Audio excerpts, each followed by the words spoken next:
their opening round matchup. The series, it now shifts to Boston, where Kyrie Irving played before joining Brooklyn, as we know. And asked about the return after last night's win, Kyrie said, quote, "I am just looking forward to competing with my teammates, and hopefully we can just keep it strictly basketball. There's no belligerence or racism going on." Subtle racism. People yelling stuff from the crowd. It's part of the nature of the game, and we're just going to focus on what we can control. Shannon, do you like that he said this? You want to be about basketball, but you bring up something other than basketball. Let's be all the way 100. Kyrie's 2 years in Boston was a failure. I'd say. That's what this is about. Abject. Yeah, it was a failure. Yes. Now, I don't have a problem with him saying it, but Skip, you can't say I wanted to be, you can't say, well, I'm signing up for a math class, and then all of a sudden you get history. You signed up for the class. Yep. So what? But why are you talking about? I wanted to be about basketball. Say I'm looking forward to going back with my teammates. We're playing really well right now. We know I know Coach Stevens. I know those guys in the locker room. They're gonna come out with fire in their eyes and be ready to play. Okay, that's keeping it basketball. But once you take it somewhere else, well, everybody's gonna look at where you're talking about. And I'm not saying that he's not wrong. He's not lying. Yep. And people in Boston shouldn't be upset that he said it. You should be upset with your behavior, because people that actually played there talk about it, and visiting fans talk about it. Yep. So you need to correct your behavior, because for the longest time, Skip, that's just fans. Yep. No. You can yell and scream without being bigoted, without being saying racist and homophobic, and all these slurs that you be using. But Kyrie, if you wanted to just keep it basketball, you should have just talked basketball. But once you took it there, now your other teammates, they're going to be asking, have you ever heard the Boston crowd say anything? Is this a normal? So I just don't like the fact that he wanted to keep it something, but he made it something else. I did not know where you were going to go with that, but I am with what you just said.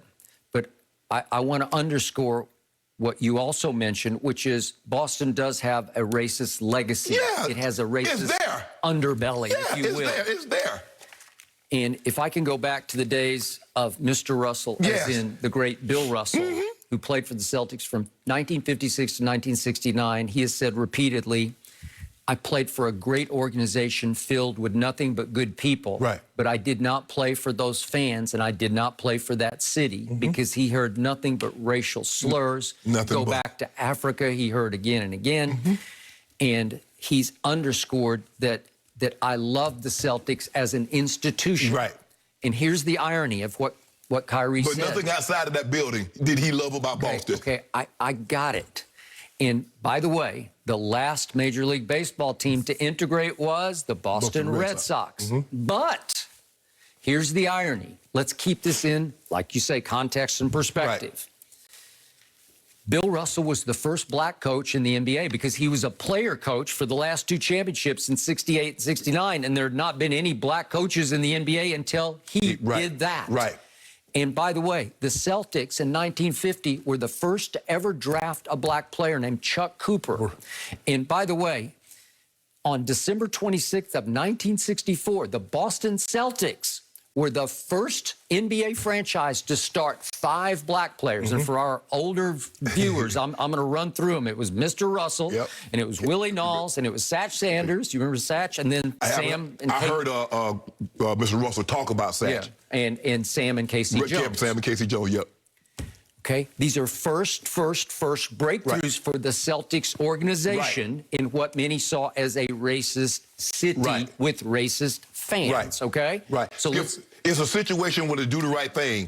Where Mookie is talking to him, it's like, bro, all your favorite people are black, but all you say is N. Okay. And so he's like, Mr. We winning all these championships, but still, as soon as I take this 6 off, I'm that. Okay. So Kyrie spoke out last night on the anniversary of the murder of George Floyd. So it had gravity to it. You want to talk about perspective? The moment.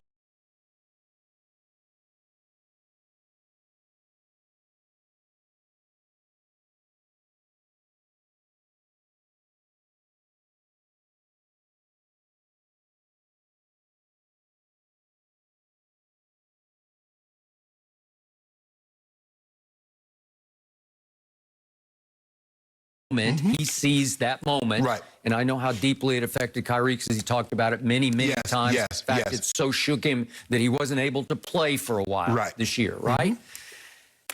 So now we get into what he said. You can say he was trying to head it off at the pass. He was trying to plant the seeds of doubt in the minds of the fans who might scream something that could be interpreted as racist. But now we get to that fine line. If they boo him, is that racist? No. They should boo. Skip, I believe, you know, the thing is, I mean, now they probably just going to boo him because he said that. But I thought they may, when he comes out to introduce Kyrie Irving, yay. But every time he touches the ball, boo. Okay, fine. But I don't know if he's going to get that, Skip. Okay, if they chant, if a bunch of white fans chant, Kyrie sucks, is that racist? No. I don't think it. You could say it comes from a racist place. You could argue that. We'll never be able to prove it one way or the other because who knows what's in the depths of a man's or woman's mind, right? No. We know when it's bigoted. We know when it crosses the line. You start calling somebody monkey, you start calling somebody boy, Skip, now you're stepping over the line, and we understand that. And for the longest time, people are like, oh, that's sports. We're trying to get you. No. No, you can say I suck. You can say I'm not any good. Okay. But when you step over the line, you're going too far. Even as a fan, you got a right to cheer, but you don't get a right to call me out my name.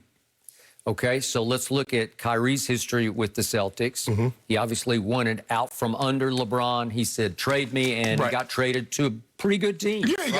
Very good team. A young team, but a good one. Yes. And a good organization with, I think, a good GM, and it's well-run, good, strong ownership. And he goes there, and in January of 2019, he publicly stated, the young guys here have no idea what it takes to win a championship, thereby throwing all young guys on the team, lots of them upcoming stars, right under the Kyrie bus. Right? Yep. And then after he had sort of pledged allegiance to the franchise, I want to resign here, then later that same month, he said about resigning, ask me on July 1st. Well, that about shot that down, right? Because it indicated I went out of here, right? Yeah. And then remember what happened at the All-Star game? He's seen up in the tunnel with KD going they got two max contracts. And he's talking, obviously, about the Brooklyn Nets. Yes. Okay, so that didn't play very well with those fans, right, in Boston. And then here we go.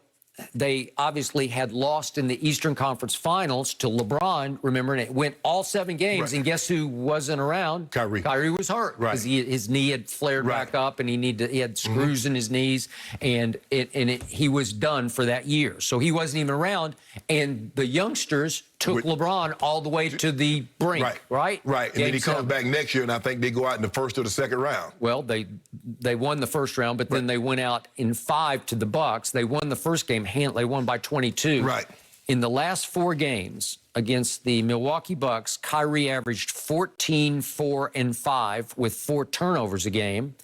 And from the floor, he shot 30%. And from three-point, he shot 19% in those 4 games. He was 5 of 27. Is that good? No, it's not good. No, it's not good. And so that's the lingering memory of Kyrie Irving in Boston. That's that was his legacy playoff round. Well, Skip, you can't tell someone you want it to be about this, but the first thing and then the next thing out of your mouth is that.